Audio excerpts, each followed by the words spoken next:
Stars at night are big and bright, deep in the heart of Texas. Mo Bandy was right.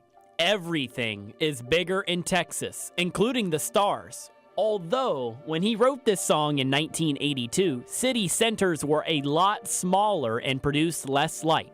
Now that our great state has grown, including East Texas, light pollution can make things difficult when you want to look at the stars. Light pollution is essentially the degradation of the night sky caused by man-made factors such as lights that we give off with our buildings, our street lights, and anything like that that kind of lowers the amount of dark sky that we have. This means the closer you are to a city center, the harder it is to see the planets and stars in our night sky. The closer you are to urban city centers, you have a higher population, a lot more street lights, buildings that create what's called a light dome. And that's essentially, it's light that is kind of reaching up into the sky and making it harder to see stars and other objects in the evening. Don't let that discourage you. Even if you live in Tyler and have to deal with light pollution, there are plenty of awesome things to see in our sky, especially when the atmosphere cooperates. You need calm, cold, clear skies. The calmer the sky, the less you have of that twinkling effect that you see, so you can see some dimmer stars that way. If it's nice and cold, the temperature means that the atmosphere will be nice and cool as well. And having very few clouds is helpful too. In East Texas, we often get these clear skies and cooler temperatures behind a cold front that blows through or with high pressure as it settles into the region. Once this happens, you'd be surprised at how much you can see. So it depends on what we mean by pretty good looking sky. If we mean more than, a couple dozen stars, you could probably see some good stuff up at the state park or out at one of the lakes like Lake Palestine or Lake Tyler. If you're interested in stargazing but don't own a telescope, that's okay. Stargazing is as easy as getting outside and looking up. I always tell people that the best way to get started stargazing is just go outside and look up wherever you are.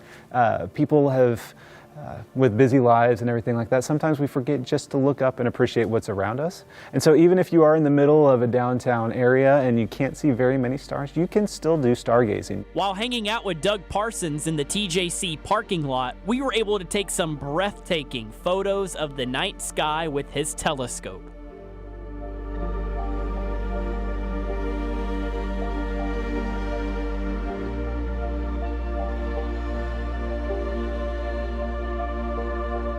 Stargazing is just one of many activities that you can do throughout spring. Spring also includes huge life events such as graduations, spring break, and weddings. Here's Chief Meteorologist Brett Anthony using his long-range cycling theory to talk about your forecast for this upcoming spring. Spring in East Texas sometimes brings a lot of severe weather. We know there's a lot of chaos in the atmosphere, but our long-range cycling weather pattern theory helps to bring some order to that chaos. Of course, the upper level winds are just merely a river of winds going across the United States. So we're going to pick out some key dates that you need to remember as we head into spring. First, we're going to go all the way back here to October.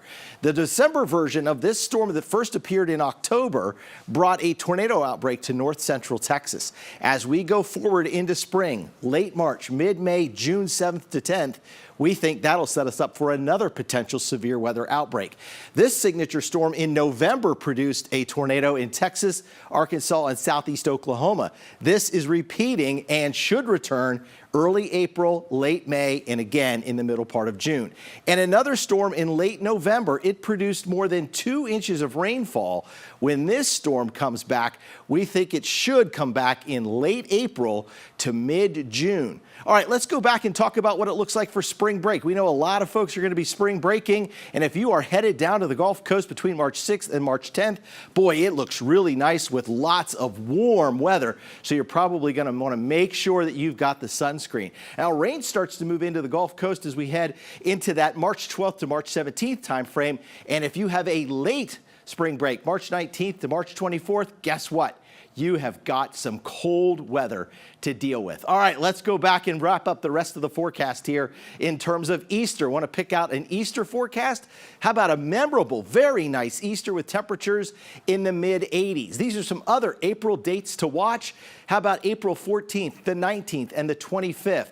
And then as we talk about Mother's Day, it is looking stormy with potential for thunderstorms on Mother's Day, Sunday, May 14th. Other dates to watch in May, of course, would be May 1st, May 8th, May 20th, May 23rd, and May 9th. And Father's Day, oh, it looks really nice. Summer in full force, 90 degrees and lots of sunshine. So our June dates to watch, of course, early June, June 9th, Father's Day, and then as we get toward the end of the month in June. All right, that is a look at our forecast. Of course, if you want to go back and look at the forecast at any time, just visit CBS19.tv.